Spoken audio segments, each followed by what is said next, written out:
Hello everybody, welcome back to Road Reg, and on today's video we are going to be discussing the brand new BMW M5 G90, and I'm going to be answering a question that I haven't been asked, but I'm asking myself on the benefit of anyone watching who is interested in what my opinion is on the new M5, because let me tell you, I have some opinions and I want to share them with you. I think, without further ado, let's crack on. I need to get myself a cold coffee because I'm absolutely sweating, and yeah, I'd like to get myself a nice coffee, and would you like to join me? It is a very hot day, and I just thought it would be a nice thing to do. I'm going to get a coffee and we're going to have a chat about this M5, because boy oh boy, there is a lot to talk about, and it's probably the most controversial M car I think BMW have ever released. Hi there, can I get an iced latte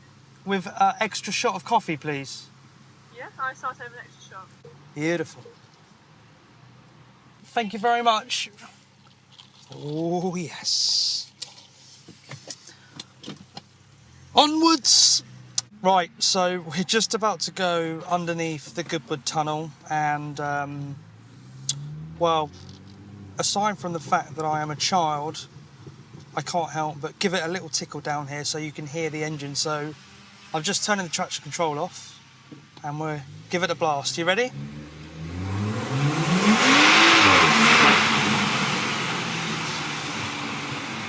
You tell me a hot hatch that you can buy today for less than 30 grand that sounds as good as that isn't a Renault Clio V6 or an Alfa Romeo 147, is it? With the 2.5 litre V6 Busso engine. Other than those, come on. Right, we're going to find a nice little quiet spot in the paddock, somewhere where we can have a little chit chat. There's a lot going on here today. I think there's a private track day. That's awesome. That's a lovely Alpina. Ooh. GTI. Sweet. Yeah, there ain't much space in the paddock today, I will be honest with you. Oh, here we go.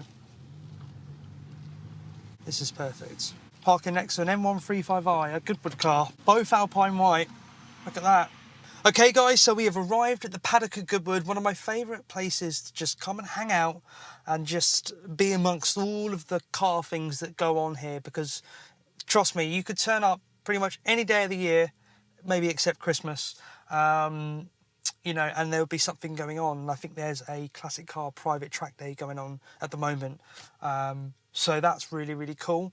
And also, I think they are setting up for the revival. So if there's any external noise, I apologise for that. I will try my best to try and have a little play in the mix and try and get some of that background noise gone, so it doesn't distract you from what we're talking about, because what we're talking about is very important, and that is the latest generation M5. Now, where do I start? The most controversial BMW I think they have released, to be honest with you. Everyone's talking about it, and not necessarily talking about it in a good way, because, well, I might as well start with the elephant in the room, and that's how much it weighs. 2.4 tons. I think it's a bit more than 2.4 tons. In fact, I'm going to be naughty, guys. I've got a little screenshot of some specs on here because I just needed a little cheat sheet. So I do apologise for continuity's sake, but forgive me.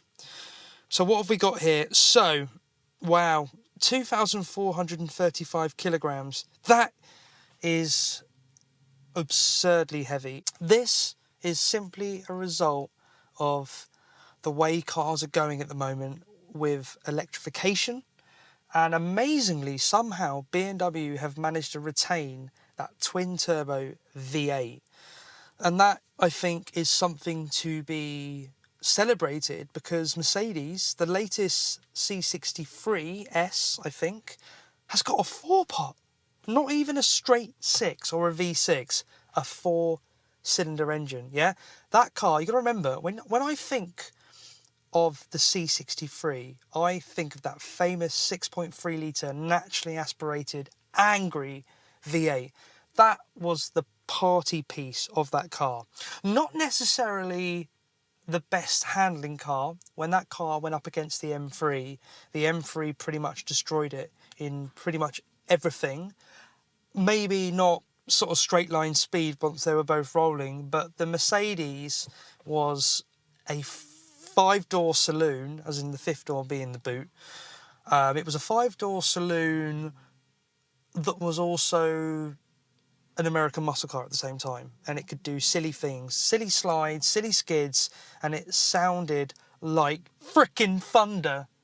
So the fact we've gone from that to a 4-pot is sad. Just have a quick sip of coffee. Yeah, so 2.4 tonnes, 700 horsepower. Let me just... Oh, I've dropped my phone. Hang on a minute. 727 horsepower. This is a ridiculous figure. 738 foot-pounds of torque. That is absurd. That is, I have not seen numbers on a road car that is, in that sort of category. I've never seen that before. That is like 1,000 newton meters of torque. Absolutely insane. That is basically 1,000 newton meters, right? That's looks like an old Jaguar. Beautiful. Sorry guys, got distracted by a very nice classic car. Anyway, so nearly 1,000 newton meters of torque. That's double what my M140i has. But then again, it needs this performance to get that car going, because it weighs the same amount as a flipping HGV. I mean, it is insane, but we all know, obviously, it has that battery pack, and that is why it is that heavy. They've had to give it electrification, make it into a hybrid. I believe this is the first hybrid M5. Please correct me if I'm wrong in the comments. But yeah, the only way to get round the EU regulations and to make this car in spec is to have that engine paired with a hybrid system, so it emits a certain amount of CO2. And another fact, it will do 40 kilometres electric only, which isn't very much, right, for a car that's that expensive and that powerful. However, I think, if you're stuck in traffic, then, I would personally be using that electrification just for things like the short commute to work or being stuck in traffic. So I can see the benefit of that 40 kilometre range, but in terms of going up against other EVs, it's atrocious. But that's not what this car is for. So, more specs. Top speed, 155 miles per hour limited. Unrestricted, it would do 189 miles an hour. I don't really understand that. In 2007, the E60 M5 V10 would do over 200 miles an hour. Yet this will do 189. BMWs tend to understate their figures massively, except, funny enough, this car is actually slower to 60 than the, the F90. But again, this is BMW we're talking about. They do understate their figures. I would imagine it's slightly quicker, or if not the same. And unfortunately, guys, we're living in very volatile times in the motor industry. And, we have to really celebrate what left we have of the combustion engine. It's sad. It really is sad. I don't want to drive an EV. I get it if people have them on car schemes and stuff and they don't have to pay much for charging them up. I get it, but for me, they just don't have any soul. I love engines. I love the fact that when I'm driving about, there's an engine under there that's working hard, to run this car. Like, it's moving parts that you have to look after by giving it an oil change. You look after the engine. With an EV, you just plug it in and forget about it, and then it runs out and you plug it in again, and then slowly over time the battery degrades. That to me is not my idea of passionate motoring. But here we are. So that obviously is the sad reality of why the M5 is electrified and why the M5 is so heavy. So do I like the M5? You know, what do I actually think about it now we've got all the boring bits out the way? Well, I'm going to be controversial and I'm going to say, yeah, I do like it. I think it looks pretty mean, especially in that frozen black metallic paint. It's not my favourite M5. You know, I, as you probably would have guessed, love my Beamers. That's pretty obvious. But there's a reason for that. And the reason is I've been brought up around them. My dad had several BMWs, two of which were BMW 5 Series. One was the 535 E28, and then he had an E34 525 24 valve. I just love that car. The sound of the straight six, you know, it was cool. The you know, the circle like headlights and the slatted grille, and it just looked awesome. And that one had the M-Tech body kit on it, and it was a Laser blue. I think that's how you pronounce it, which is a really rare colour for the E34. So my favourite M5 I think it has to be the E34.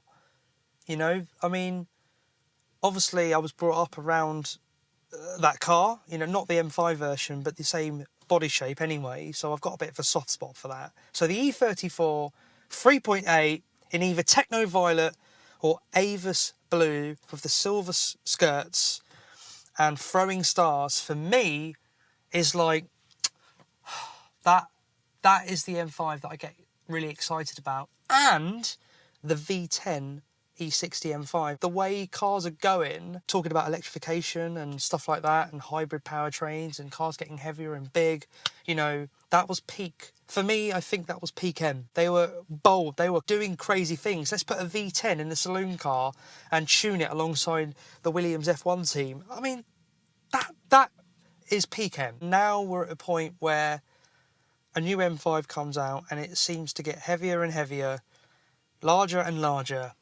and just not as captivating as the old ones. But unfortunately, that is the world we're living in, and I do kind of get it. If you want a light, agile M car, then you'll buy an M2, because that's the lightest M car in the range. But even that is heavy. I'm pretty sure that's around 1,700 kilograms. That's basically what the E60 M5 weighed back in 2006, maybe a little bit less, but it's crazy. So the lightest agile M car you can get is an M2, and then if you want something a bit more upmarket, a bit bigger, and maybe a bit more tuned up, then you'll go for an M4 competition or an M3.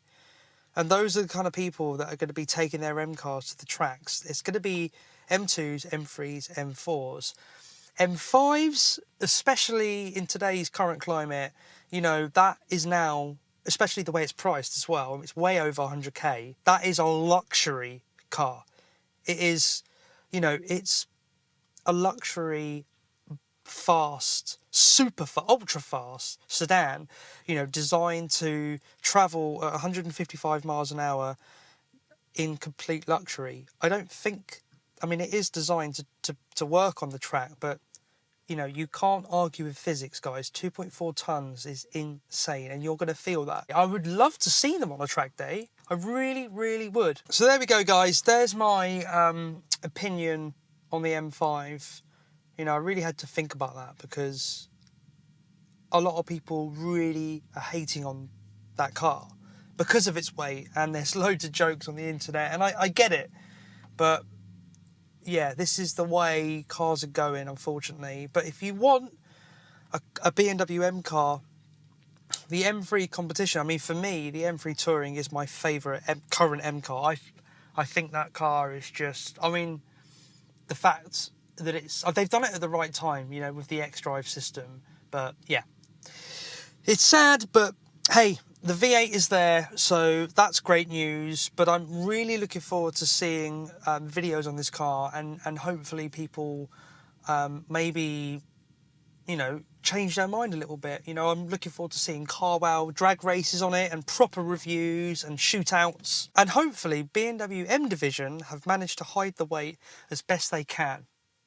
So proof will be in the pudding, guys. Guys, that's going to be the end of the video. I hope you have a lovely rest of the day or the evening or whatever you're up to. Grab yourself a cold drink, chill out, and I will see you guys in the next video. Oh, and don't forget to like, comment and subscribe to Road Reg. Take care.